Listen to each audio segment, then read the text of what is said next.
I told them I couldn't remember. The doctors, my family and friends. I told them all that I couldn't remember a thing from that day. It was all a blank. It's better if they believe that. Better for them and, well, easier for me. So I keep telling them that I don't remember anything. But I remember everything. That's my burden to bear, and I accept it. But it has become too heavy to bear alone now, so I'm going to share it with all of you. And hopefully this will ease my mind enough that I can at least start sleeping again without the medication they keep pumping into me. Because I hate this place. The doctors say I'm not well enough to go home yet, though. I need to have what they call a breakthrough. I saw my file, and it says that I'm resistant to conventional treatment, and that it seems like I don't want to get better. Well, what do they know? Nothing. At least not about what happened to me. If only I could show them. Telling is no good here. They would just say it's a delusion sparked by my recent break with reality. See, I'm even starting to sound like the doctors here. God, I've been here too long. Well, here is my attempt at forcing a breakthrough. This is my story. It was 3 years ago. There were 4 of us going to spend the night in the woods. My parents own a few acres butted up against a national forest land in Tennessee. It's a quiet place, a good place to raise kids. My parents bought the place when they first got married and made an isolated niche in the woods their home. And my brother and I came along about 2 years apart, and we all lived happy and quiet lives by farming and raising hay for the nearby cattle owners and the hillside market. That store is family owned. My great-grandfather founded the store and tailored the stock especially for the people who lived in the area. And some of my best memories from childhood are making butter and packaging it for the store, baking the fresh breads 4 days a week, and putting together the weekly menus for the little kitchen my father had added to the store. We were always busy, but we all loved the work, so there were rarely any complaints. Even though summers were busy, me, my dad, and my brother always found a way to take at least 2 short camping trips into the mountains surrounding the house. Mom didn't go with us very often. She preferred having the house to herself a couple times each summer. And I guess all of us guys stomping around and being messy and loud made her kind of happy to not be around for a while. But anyway, these camping trips were tradition until me and my brother Towey grew up and moved away for college. Towey went to college in Georgia, and I went to a community college only a few hours away, just far enough that it was prudent for me to stay in the dorms there. As with all teens, I was eager to get my own life started and do things my way. Now, Towey and I kept in close contact via the internet, phone calls for the first year of college. He was already in his sophomore year, and I looked up to him. I envied him and all of his savvy and worldly knowledge and all of his cool friends. He was always going to parties and having fun. I wanted to kind of emulate that. And even though I wasn't as outgoing as Towey, I pushed myself and eventually I began to make friends. It wasn't easy to find people who had the same interests as me, but I did it. And by the end of my freshman year, I had 3 close friends, Jack, Robert, and Sean.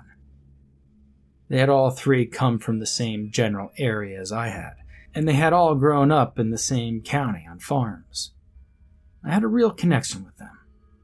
The ever-present need to impress and outdo each other was the thing that spurred us on to do things that were, well, how should I say, dangerous, risky. Yeah, that about sums it up.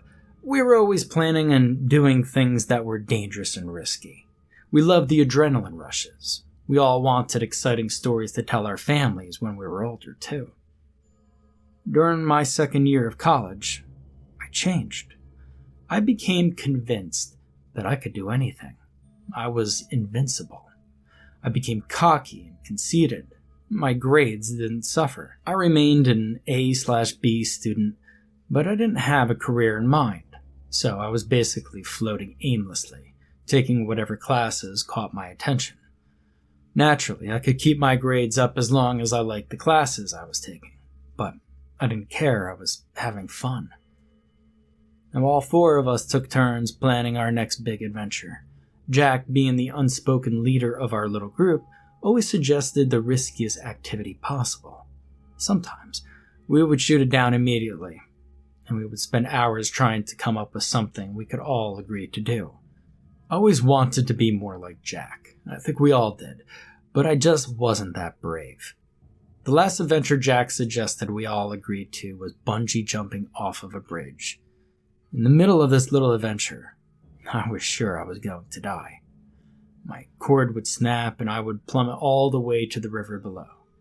Obviously, I didn't, and I went back to school totally stoked that I had another cool story to tell people. 2 weeks later, during our next bit of free time, it was my turn to plan an adventure. How exactly do you follow bungee jumping off of a bridge in the mountains? And the only thing I could think to top that was maybe skydiving. And that was just a great big nope from Robert and Sean. Jack was all fired up for it, though. I was happy that the others shot down the idea because I didn't want to jump out of a plane. Then, I brought up the idea of a haunted hollow camping trip. After all, the land was right behind my parents' place. I knew the mountains well, and I would be in my comfort zone knowing we were safe. At least, safer than if we were jumping out of a plane or off of a bridge. I would feed them the same spiel my father told me and Towey about the haunted hollow, and we would all get to enjoy a camping trip, which I knew would be peaceful and safe. To be honest, I was ready for something peaceful after Jack had us jumping off the bridge. Robert and Sean bugged me until the day we were supposed to leave for the trip. They wanted to know the story behind the hollow. Who had told me about it? Had I ever seen the ghosts? Had anyone in my family seen the ghosts? And the questions went on until I felt like I was stuck with a couple of nosy, overexcited kindergarten kids. We all packed our overnight bags for camping and crammed everything into Robert's Jeep Cherokee. It took about 4 hours to get to the general area, so we decided to stop at a restaurant and get food before going into the woods. Jill's Grill has the best milkshakes in Tennessee, and we all got large ones for the road. Robert pulled over and told me to drive up the mountain road past my parents' house. I was the only one who was familiar with the winding, rugged road, and I didn't mind a bit. It was time for me to start in with the story about the haunted hollow. I wanted to scare them, or at least unsettle them as much as possible before we started hiking. That way, every normal noise, every rustle of leaves, would leave them wondering if it was the ghosts or not. The story I had always heard from my family, especially my father, was that back in the 1780s, when our family had owned most of the county, there had been a house and barn in that hollow. My ancestors had 12 children that lived, and each of them eventually built on their parents' property, till a small mountain community sprang up and thrived. It's hard to imagine now because, well, there's nothing left unless you know where to look for the foundation stones of their buildings. Nature has almost completely taken it all back. My father pointed out the corner posts of the old barn more than once, so I knew its location well. It was weathered and worn, and looked like an old dying tree sticking out of the ground to the untrained eye. Grandmother and Grandfather White lived in the first house built in that hollow. They were happy, hard-working people. Grandfather White was the first in his family to be born in the U.S. He was proud of that, always looking for a way to make the world look proudly on his German-turned American family. He loved Grandmother White more than anything in the world, and when they had children, he loved those babies just as fiercely as he loved their mother. When their eldest son turned 15, Grandfather White helped him start building his own house a little ways down the mountain. At 17, the son got married, and they moved into the fine, big house and started a family of their own. The son then built a barn and began his own farm and keeping his own livestock. It was tranquil for years. And then, as the story goes, A vagabond found the hollow and asked the son if he might use the barn's loft to take shelter for a few weeks. Against his wife's wishes, he let the old vagabond stay. He felt sorry for the man who had nowhere to go and no family to take him in. Besides, what harm could an old man be? The vagabond stayed in the barn loft for over a month. Grandmother cooked food for the old man and sneaked it to him in the evenings when grandfather was tending to the horses. Grandfather loved her, but he was very jealous. She didn't want to cause a scene, but she also felt sorry for the old man too. A few days into the second month of his stay, the vagabond did the unthinkable. While his kind host was out working in the woods, the old man went into the house. The woman of the house was alone and pregnant with her second child. Her husband would come home late that night to find her dead in front of the cold fireplace and their baby screaming in his crib upstairs.